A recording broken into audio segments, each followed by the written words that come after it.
Hi, this is Alex back with another episode of Flexbone 101, and today we are going to talk about the counter option, which is a deadly weapon for anyone in this offense. Such a great tool is because everyone should know Inside Veer. If you haven't watched the video or you don't know what Inside Veer is, go watch that video first because otherwise this one isn't going to make any sense. But the idea is that the defense, upon seeing the tail motion from the wingback, is going to be over pursuing either before the ball or after the snap, trying to stop the triple option. So what the counter does is once everyone is flowing that direction, is it sets it up to look like Inside Veer. It's blocked the same way, it starts the same way, then it's going to come back around. And this is how it's going to look. So instead of a full tail motion, the wingback is going to do what's called a twirl motion, which means he might only get 2 or 3 steps towards the fullback before the ball is snapped. Once the ball is snapped, the quarterback and the fullback are going to do the same fake handoff that they do on Inside Veer.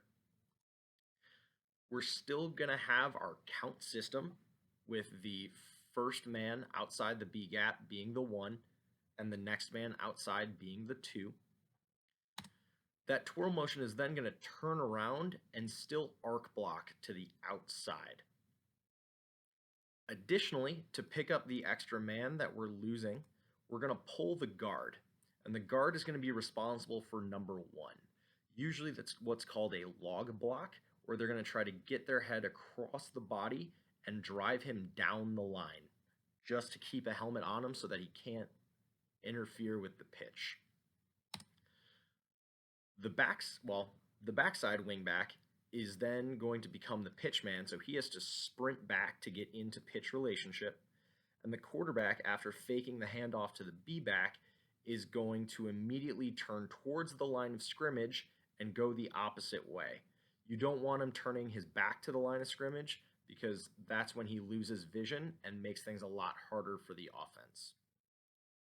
We're going to show how to block this against a 4-4 or a 4-2-5. I've highlighted our reads in red and already have the tail motion on the screen. So our tail motion is going to arc block to the outside. Our backside guard is pulling, trying to log the defensive end.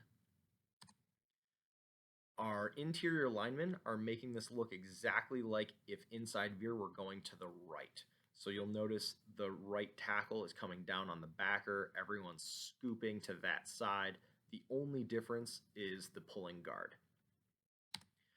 We can pull the guard because that fullback who takes the fake then picks up that defensive tackle so that there's no penetration, there's no worry of him following the guard to blow up the play.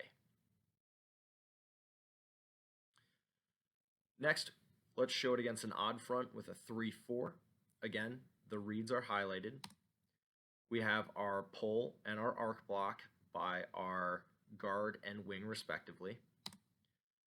We have everyone coming down as if it were Inside Veer to the right, and the backside tackle is actually still going to take a veer release and get to the second level so that everyone in the defensive backfield thinks this is Inside Veer going to the right.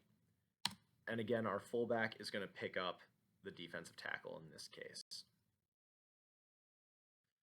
When to run counter. This is just as important as the execution itself. This isn't a play that works great immediately on its own.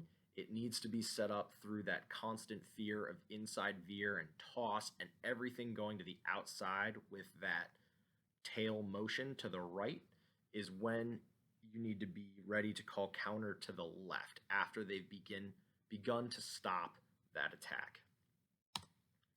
So the first time you want to call it is when the secondary rotates with motion. What that means is I've set up a secondary.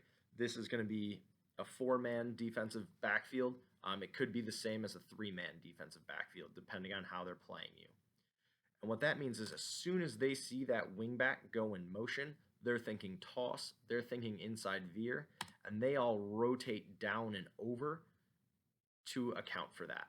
So if you see that, that means you've got more blockers than they have defenders, and it's a great time to call counter. Similarly, if the backside linebackers are over pursuing, if they see that dive fake and they're all running towards the ball, that means that we have better blocking angles, and it's a great time to call counter.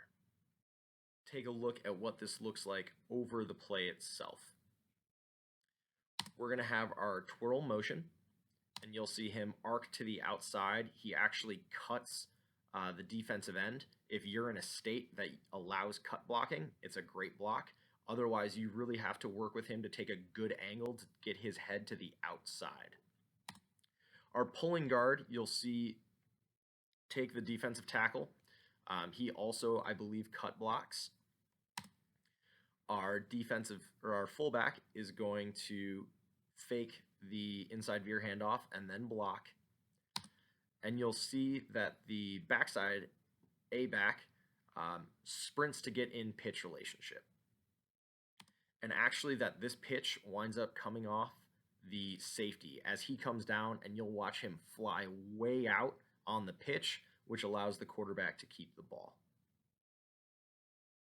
Florida. Yeah, sophomore year of high school. I think that counted as my university credit. Second down and 5, and upended his.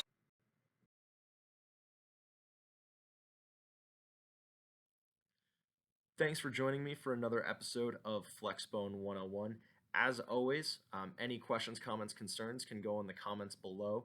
Really looking for ideas for new videos of what you guys want to see. So if there's absolutely anything that I can do to put out there, please let me know. With football season coming up, I am a coach myself. I strangely actually have more time to create content because my schedule becomes a little bit more regular. So anything that you put down there, I can start getting to work on right away and get out to you guys. So thanks again, and we'll see you soon.